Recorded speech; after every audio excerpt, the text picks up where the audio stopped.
Hola, hola, apreciable amigo. Es un gusto nuevamente volver a saludarte a través de este medio. No olvides seguir nuestra serie de estudios. Sé que será de bendición para ti y para tus amigos y contactos. No dejes de compartirlo. En esta oportunidad nos haremos esta pregunta. Ahora que existe el mal en este mundo, ¿habrá alguna solución para este problema? ¿Habrá alguna forma cómo poder resolver esta trágica experiencia que un día los seres humanos dejaron que surgiera en este mundo? Bueno, a través de este estudio vamos a llegar a comprender cuál es el plan divino de Dios. Dios tiene un plan maravilloso y desde mucho tiempo atrás, desde miles de años atrás, lo dejó estipulado y todo se llegó a cumplir con el Mesías llamado Cristo Jesús. Comenzamos con este estudio. La palabra del Señor nos describe desde mucho tiempo atrás, a través de nuestros primeros padres, ¿cuál era la promesa? Por haber caído en el error y en el pecado, Dios dio una promesa a Eva, de que de ella, de su descendencia, nacería alguien que iba a redimir a la humanidad. Y todo apuntaba a aquel Mesías que iba a ser crucificado para poder redimir a este mundo. Y en todas las escrituras, nosotros nos vamos a dar cuenta que todos los profetas estuvieron hablando de alguien que también en él se iban a cumplir todas las profecías que habían sido reveladas. En el libro de Miqueas, en su capítulo 5 y el versículo 2, la palabra del Señor nos describe el lugar exacto donde iba a nacer el Mesías, y era en Belén. En el libro de Lucas, en su capítulo 2 y el versículo 1 al 7, habla de que José y María subieron a Galilea y dejaron su lugar, que era más conocido como Nazaret, y llegaron a establecerse en la ciudad de David, conocida como Belén. Así que la palabra del Señor nos habla de mucho tiempo atrás. También la profecía de un nacimiento virginal que se iba a cumplir en María. En el libro de Isaías, en su capítulo 7 y el versículo 14, la palabra del Señor dice: por tanto el Señor mismo os dará señal, la Virgen concebirá y dará a luz un hijo y le pondrá por nombre Emmanuel.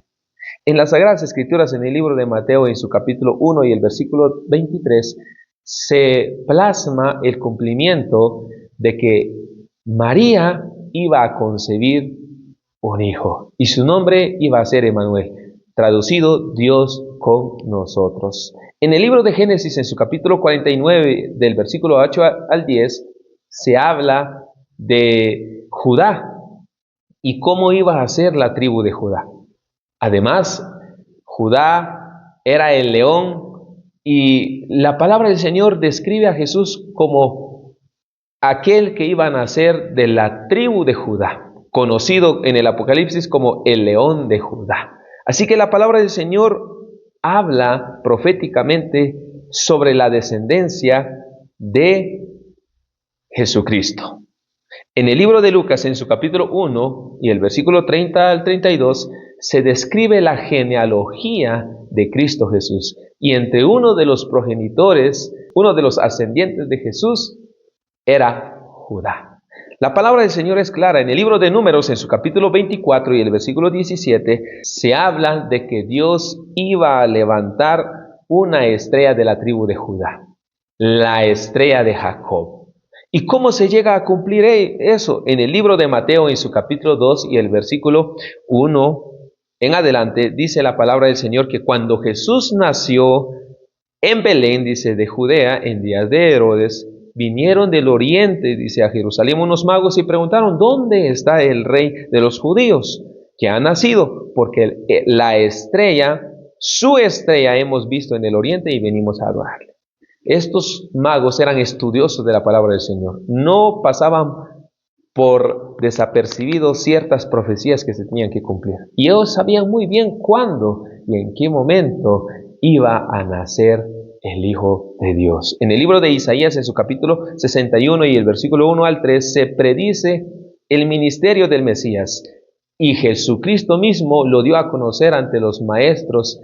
En el libro de Lucas, en su capítulo 4 y el versículo 16, al 21 se habla del trabajo que iba a hacer el Mesías. El Mesías iba a darle vista a los ciegos. El Mesías iba a estar con los pobres. El Mesías iba a compadecerse de aquellas personas que no tenían. Y él tenía que dar a conocer el año en que el Señor iba a cumplir su voluntad en la vida de él.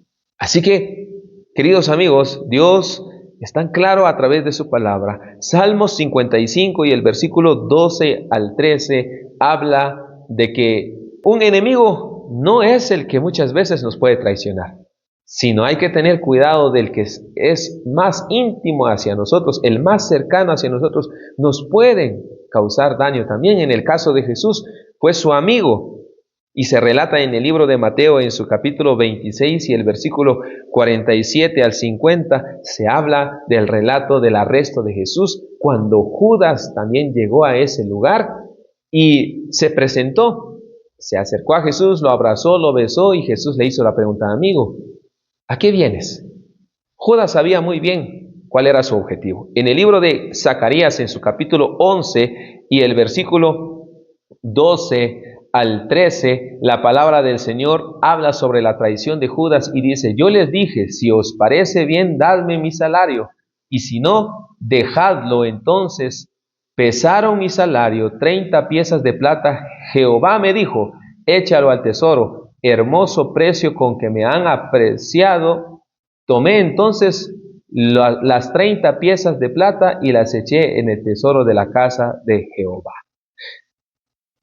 Mis queridos amigos, ¿cuánto era el costo por el cual Judas había vendido a Cristo Jesús? 30 piezas de plata. Y se cumplió de acuerdo a las Sagradas Escrituras. Pero lamentablemente Judas, cuando se dio cuenta de su error, tiró las 30 piezas de plata, pero los maestros, los dirigentes judíos dijeron: bueno, ¿qué nos importa lo que hayas hecho? Lo importante es que nosotros estamos tratando de hacer nuestro trabajo. Así que Judas se ahorcó. Y lamentablemente no disfrutó de ese dinero que había recaudado. Lo utilizaron para poder comprar un lugar donde sepultar a los extranjeros y se tenía que cumplir conforme a las escrituras que la palabra del Señor hablaba. En el libro de Isaías capítulo 53 y el versículo 4 al 7, la palabra del Señor habla sobre qué iba a suceder con el cordero. La palabra del Señor dice que iba a ser el cordero inmolado, iba a ser azotado, iba a ser torturado, iba a ser escupido. Pero la palabra del Señor hablaba de cómo iba a ser la realidad. Él iba a tomar nuestro lugar. Cada uno de nosotros iba a tomar su camino, pero sobre él fue echado toda la carga de nuestros pecados. En el libro de Juan, en su capítulo 1 y el versículo 29, Juan el Bautista se dio cuenta quién era el Cordero. Y dice: he aquí el Cordero de Dios que quita el pecado del mundo. ¿Quién era el que iba a venir a esta tierra para poder redimirnos, tomar nuestro lugar, cargar nuestras culpas? Era el Mesías, el ungido de Dios, más conocido como Cristo Jesús. En el libro de Salmos, en su capítulo 22 y el versículo 16, se habla también de que las manos del Señor iban a ser atravesados. Y se llegó a cumplir claramente de acuerdo al libro de Lucas, capítulo 23 y el versículo 33, y también 24 al 39, cuando fueron clavados sus manos, y también cuando resucitó, dio a conocer a los discípulos, porque los discípulos no creían que Jesús había resucitado, y cuando se manifestó en ese lugar donde estaban reunidos los apóstoles, Jesús dijo: si no me creen, vean mis manos que fueron atravesados, mis pies que también fueron clavados. Y así, de esa forma, ellos creyeron que era Cristo. Hasta Tomás era uno de los que no lo creía. Por eso dijo: déjame meter mis dedos en el lugar donde fueron atravesados tus manos. Y el Señor le dijo a Tomás que era un incrédulo. Tomás es como algunos de nosotros en este tiempo. Queremos comprobar y queremos palpar si es real o no es real.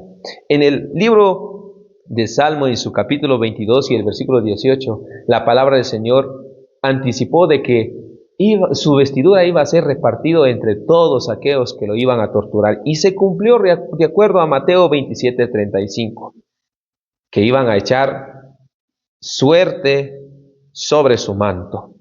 En el libro de Salmo, en su capítulo 22 y el versículo 1, este salmo habla de una exclamación diciendo: Dios mío, ¿por qué me has desamparado?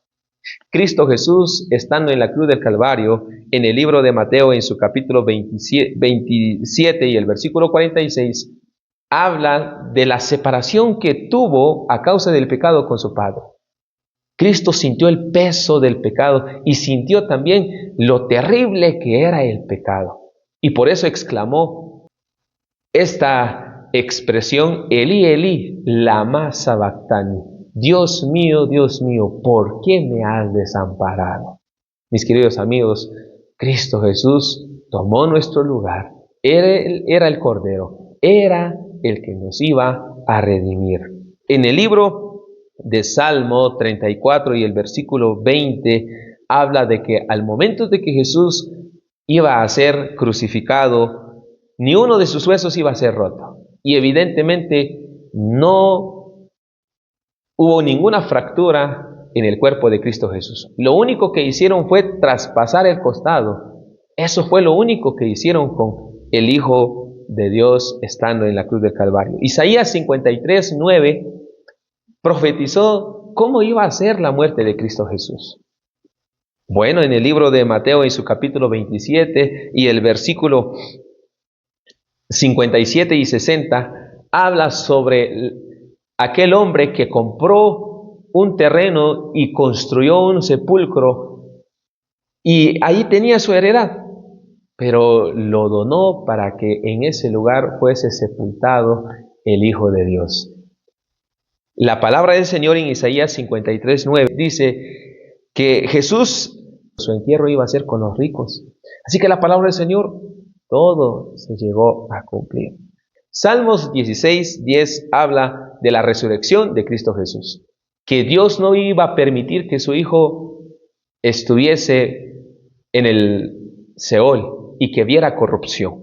Mateo 28:2 al 7, la palabra del Señor nos habla de la resurrección de Cristo Jesús. Aquellas mujeres se acercaron al lugar en el primer día de la semana y se dieron cuenta de que ya no estaba la piedra, pero se acercó y descendió un ángel y les dijo: ¿a quién buscáis? A Jesús, dijeron ellas. Jesús no está aquí.